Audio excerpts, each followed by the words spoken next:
Well, let's move to this story now. And the announcement of the sudden resignation of Minister of Sport, Arts and Culture, Zizi Kodwa, yesterday has been met with mixed reaction among the sporting fraternity. Now, Kodwa resigned shortly after his appearance at the Palm Ridge Magistrate's Court yesterday on charges of corruption amounting to 1.7 million rand and is currently out on 30,000 rand bail.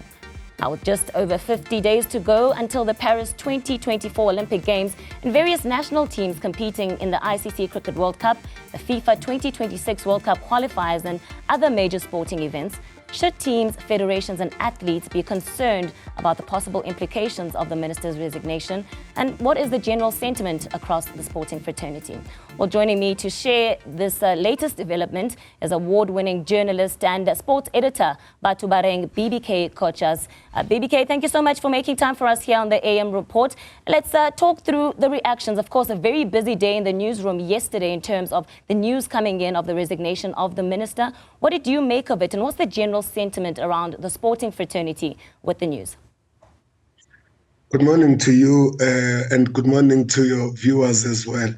I think it is a good thing that Zizi Kodwa has decided to resign from his position as the Minister of Sport in light of what happened yesterday. I think that it frees him and gives him space to allow himself to focus on going to court, which for me is a proper platform for all these matters to be preferred, where he can also be able to clear his name and also be able to deal with the matters without them putting a burden on the Department of Sport. And I think that it is something that needs to be commended on his part, because we do not want them to be having a situation where, as you rightfully say, we just over a month or so before Team South Africa goes to the Olympics, and every time that the media gathers around our team, some of the questions that are going to be posed will be around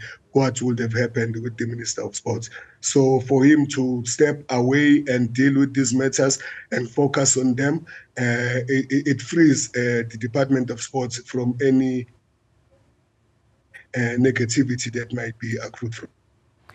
But certainly this would have some potential implications then in terms of administration, if you're looking at some of the key areas that the ministry was focusing on. So what are some of those implications? Because he did come in as a minister saying he's in to clean up the sport and established various ministerial panels, if you're looking at the advisory panel to professionalize women's sports such as football and netball, and also the appointment of the Boxing SA board just last month. Those were all initiated by the minister. So how does that get impacted with the resignation?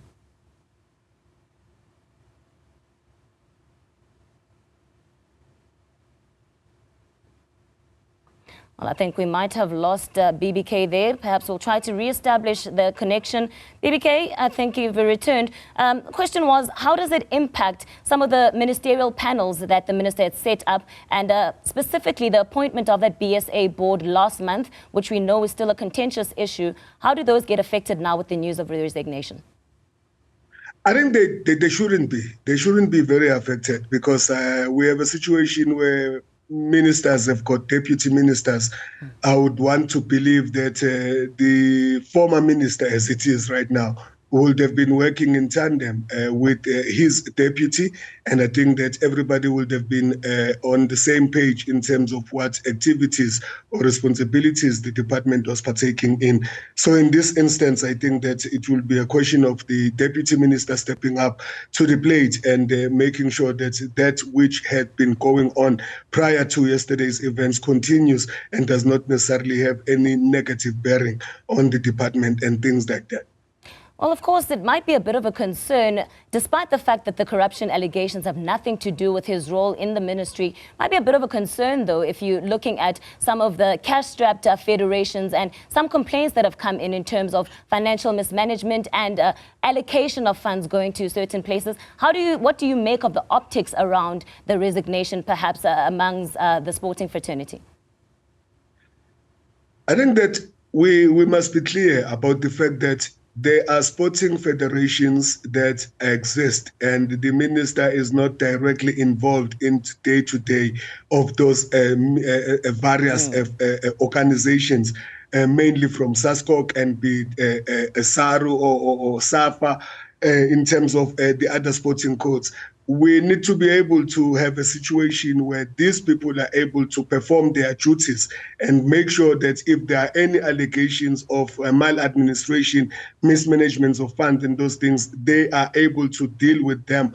Should there be no breakthrough in those situations, that is when then you will be able to take matters forward and escalate them. But in doing so as well, particularly in a sport like football, you will know that the world governing body, FIFA, would not be very much taking kindly on any government interference, and they are very quick to pull the trigger when they perceive the government to be interfering on those matters. So I'm saying that there should be a situation in South Africa where systems are in place and they are in proper, that they are able to continue operating, that the wheel is able to continue grinding, and in the absence of even one particular individual, because an individual does not make an organization, and the organization should not suffer because one individual is stepped aside for whatever reason.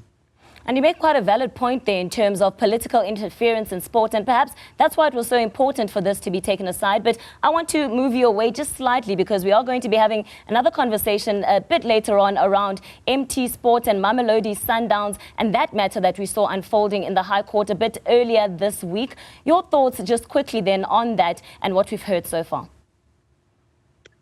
Well, I think that it is a matter between Ms. Moria Tlhagale and the Mamelodi Sundowns. It has been a long dragging in the courts, and I think we should be able to find a situation where there is a resolution in this matter. I think when you look at Ms. Tlhagale's client, Pitso Mosimane, and how long he had left Mamelodi Sundowns and things that he's been able to go and do in a country like Egypt, being a pathfinder, going there and helping to revive the soul, if you like, of a giant of African football, especially also in the Arab world, Al Ahly, helping them to reach the final and win it, and also defending it and reaching another final and raising them to the reputation of a club of the century in Africa is something that needs to be commendable. But I think that we should be able to see in the coming weeks or maybe months a resolution in the whole matter. And I do not like seeing South African sporting matters being ventilated in courts of law.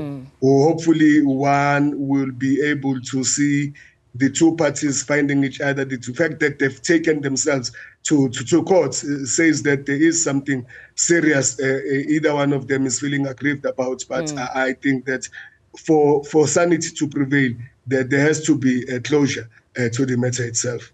Yeah, that's where we'll leave our chat. Thank you so much for joining us, BBK. That's, of course, Batho-Bareng BBK Kortjaas, who is the Sunday Times sports editor, just sharing some reactions and sentiments on the back of the announcement of the resignation of the sports minister.